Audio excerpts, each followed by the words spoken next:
In this video, I'll be showing you how to fix your iPhone not charging. It's a very simple method, so if you find this video helpful, be sure to drop a like and subscribe. Now, this can be really annoying whenever your iPhone's not charging, so the first thing I want you to go ahead and do, you're going to see your volume buttons on the side here and your power button on the right side. So hold down your volume up and your power button together. Just go ahead and slide to power off on the very top.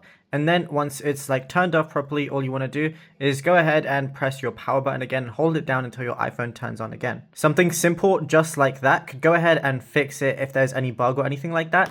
Now, the next thing I want you to do is literally just go ahead and unplug it.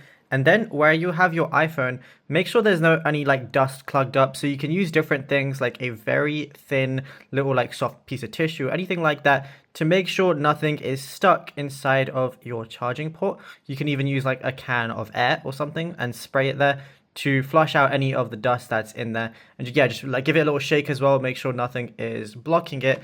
And the final thing I'd recommend is change your cable. If you're using a certain USB cable, just go ahead and change it, or it might be like the actual block you're using, or try and switch it to a different outlet. So if you plugged it in into one place, try and plug it in into another wall and see if that works, because it might be an issue with that as well. But if you found this video helpful, drop a like and subscribe.